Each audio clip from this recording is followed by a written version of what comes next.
Once upon a YouTube timeline, Corey Pritchett Jr. was the smiling face behind wholesome family vlogs, uploading content filled with laughter, love, and the occasional prank. With millions of followers across platforms, Pritchett wasn't just an influencer, he was an internet family man. But all that came crashing down when he became the subject of a criminal investigation involving two women, a high-speed chase, a handgun, and a one-way ticket to the Middle East. Spoiler alert, it's not the plot of a Netflix thriller, it's real life. It all started with a simple phone number exchange. On November 22nd, things appeared harmless. A woman reportedly exchanged contact details with 26-year-old Pritchett. Nothing out of the ordinary. People meet, numbers are swapped. The following day, she and a friend met up with him for what seemed like a casual hangout. The group hit the gym, rode ATVs, and rounded off the day at a bowling alley. It could have been an influencer-sponsored day out, but instead it spiraled into something darker. The bowling alley incident, from strikes to suspicion. At first it was all fun and games, literally. But while at the bowling alley, the women started to notice red flags. According to their statements to police, Pritchett and his two friends were visibly uneasy, constantly scanning their surroundings and behaving erratically. They later learned the men might have had beef with another group present at the venue. Feeling increasingly unsafe, the women suggested that Pritchett and his entourage leave if they were uncomfortable. Apparently, the guys took the advice. Corey and friends exited and never returned. That would have been the end of it, had the women's belongings not been left in his car. A grocery store meetup turns into a road trip from hell. Later that night, the women contacted Pritchett to retrieve their stuff. He offered to return it in the parking lot of an H-E-B grocery store. But when they met up, he flipped the script and proposed to drive them home instead. They agreed, likely expecting a 15-minute ride, not a twisted detour through a real-life horror film. Instead of heading to their homes, Pritchett allegedly drove past their drop-off point, claimed someone was after him, and began making phone calls. What followed would terrify anyone.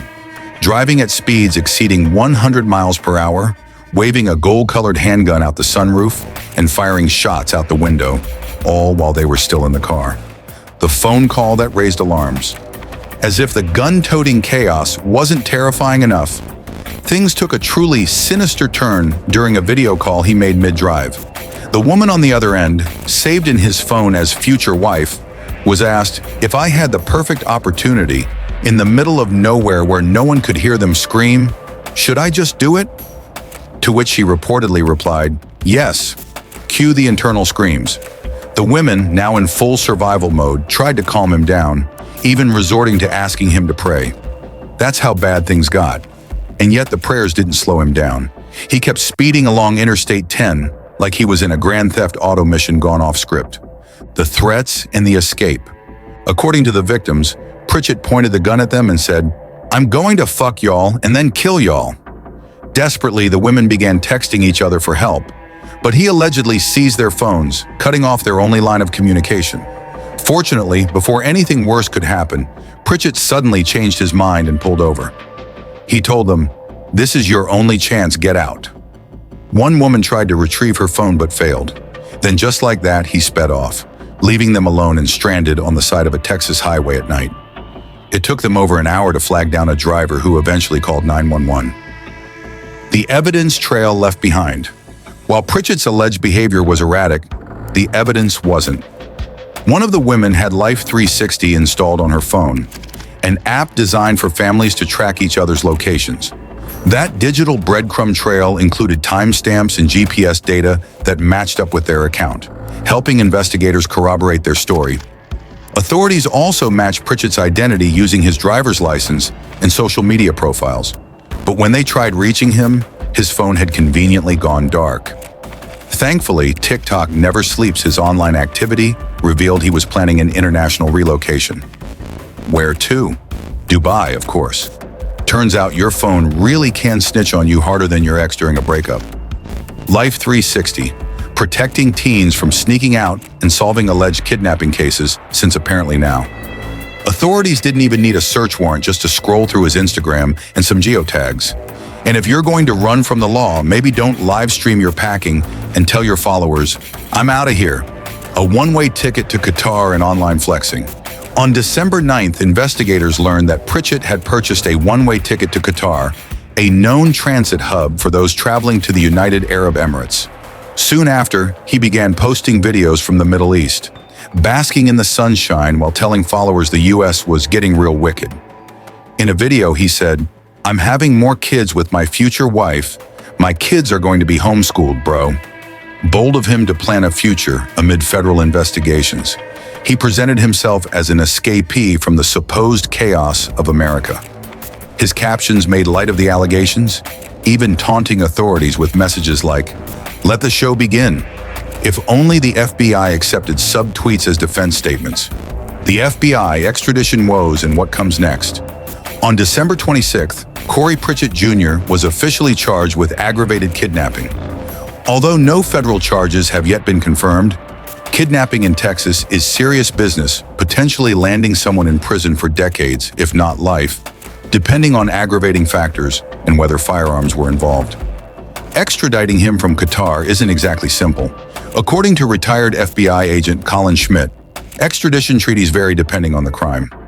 Sometimes, rather than go through years of legal red tape, countries simply deport suspects outright unless they hold citizenship.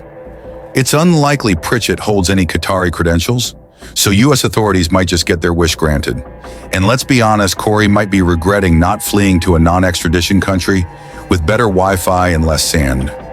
The FBI is patient, though they don't need popcorn for this drama, just a few subpoenas. Meanwhile, lawyers are sharpening their pencils and prepping their PowerPoint slides for the courtroom showdown.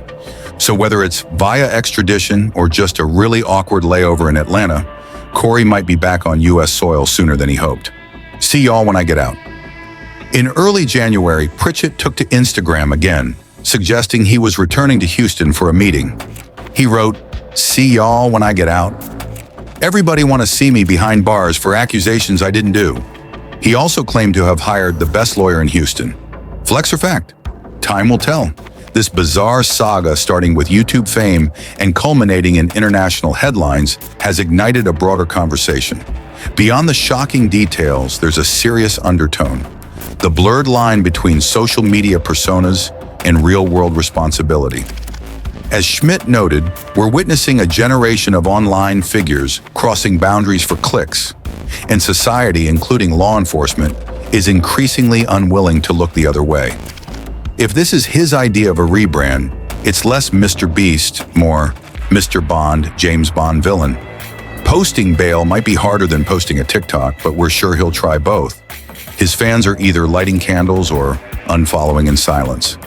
No in between. One thing's for sure, if this is the meeting he was talking about, it's probably with a judge, and maybe a jumpsuit fitting. If you found this story as jaw-dropping as we did, make sure to smash that like button and subscribe for more wild true crime breakdowns. Got thoughts on this case? Drop a comment below. We read every single one. Until next time, stay safe, stay smart, and stay subscribed.